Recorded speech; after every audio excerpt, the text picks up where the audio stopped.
Welcome to another episode of Let's Talk Career. In this episode, I'm going to talk about whether one should become a specialist or become a generalist. This is a question I often get asked by my students, but also people who are relatively younger than me. I also get this question from people in my own family who are just about to start their own career.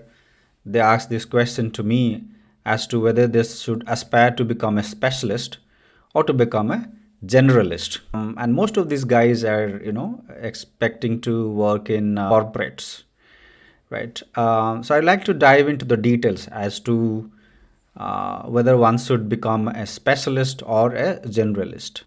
Well, we have always been taught in school, in colleges and universities that we should become a specialist, right?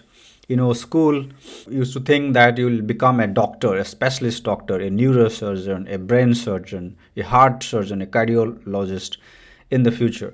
Or you probably will become a footballer, a sports person, or a musician playing guitar, right? So all these professions are very specialized in nature, right? But in the corporate setup, things are very different.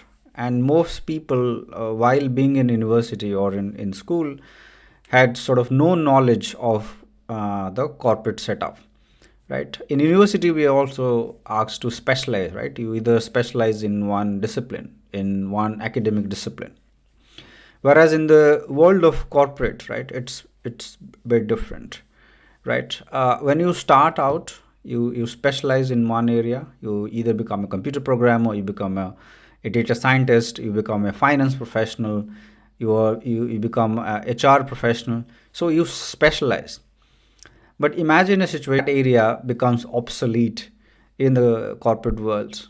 What are you going to do then? When I started my own career, I was trained as a programmer, and back then some of my colleagues used to work in mainframe computing, mainframe programming. The language used there is COBOL, and mainframe systems are no longer that popular, right? So over the last 2 decades, things have changed, and you do not see many people hiring mainframe programmers, COBOL programmers, right? And that's a problem for the ones who actually have specialized in this particular area, right? In such a scenario, right, one can have challenges in finding opportunities, especially later in your career. Good to specialize in more than one area and not just one area, because if one particular field goes out of fashion, then you can switch to something else. But if you're just a specialist in one area, it can be very challenging at some point in your career that you will not have a job, you will not have work. And making a move to a different career at a later stage is quite difficult. So, what I advise to young people is that, early in your career, try to be a specialist, but specialize in more than one area. Spend 3 years time to specialize in one area and then move to a different area, specialize in total different. You need not be completely different area, right? If you are a Java programmer, Java programming for 3 years and then move to something else, right? Let's say working as a data scientist or working as a Python programmer, and then you become a specialist in data science and being a Java programmer. And if you do that for, let's say, in 3 to 4 areas, right, and become a specialist in multiple areas, not just one area, and may not be totally different areas, but areas which are somewhat similar, where you can use your prior experience and yet learn something new, and that combination really makes you prepared well for the future in case Java programming becomes obsolete in the future. You can find opportunities in Python or in data science, right? So that's something I would like to advise. So first 10 years in your career, I think one should remain as a specialist. There may be exceptions. Good to be a specialist early in your career, and after working for 10 years as a specialist, one can either choose to become a generalist, because most of the management career, right, executive career opportunities are more generalist career opportunities. So if you really want to become a manager, people manager, project manager, and you want to move up the corporate ladder, then it's good to be a generalist at some point in your career. But it shouldn't be at the very beginning of your career, right?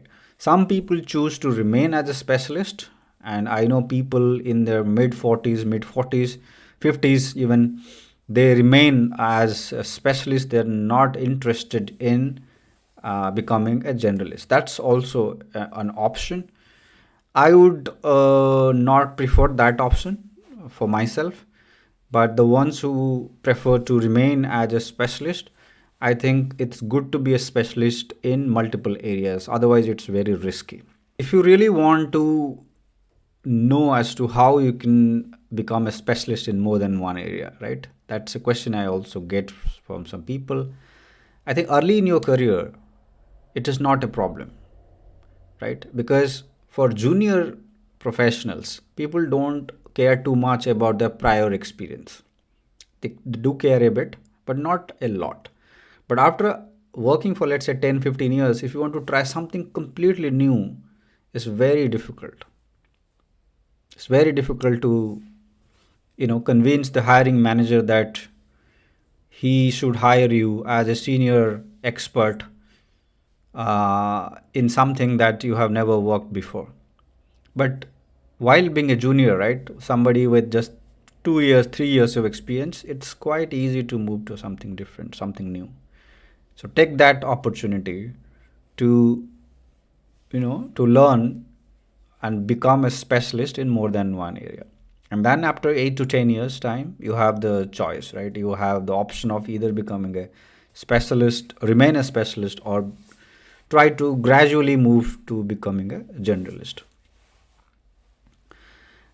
Some people also call that specialist generalist. That means you are a specialist, but you can work as a generalist as well, right? It's also good actually, right? If you become a manager, you really specialize in more than one area.